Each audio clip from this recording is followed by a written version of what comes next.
video has been sponsored by King Maps, 5Guard, and Just Scripts. Check their website in the description. Hello everyone, welcome to Zexus Development. In this video, we are going to install a ATM Robbery script into our FiveM server. So without any further ado, let's get to the installation process. So this is the script which you're going to install into FiveM server. I'll put the link in the description below. You just need to scroll down over here.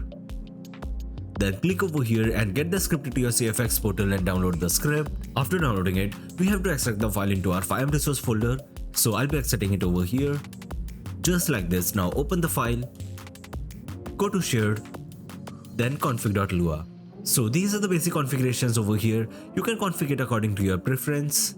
And over here, this is a required item to rob the ATM. So I'll be keeping it default for now. Over here, you can configure the minimum police requirement to rob the ATM. So I'll be keeping it on 0. So this is the dispatch configuration over here.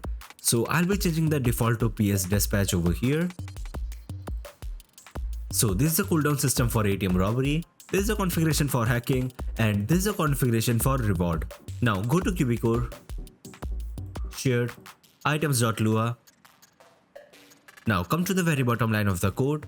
So in the description, I'll provide the name of the items.lua. You just have to paste it over here. Just like this. So that's it for the installation part. Now let's start the server. So we are in a server now. Now let's give ourselves the item which is required to rob the ATM. Now come to the ATM, use your target eye, then click on hack ATM.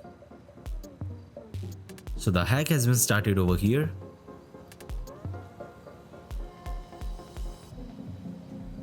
So we hacked the ATM and now we are taking the cash from the ATM.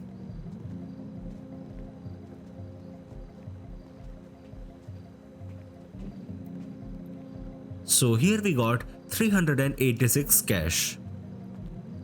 So that's it for today's video. I hope you enjoyed the video. If you enjoyed the video, make sure to like the video and subscribe to the channel for more videos related to FiveM development. Goodbye.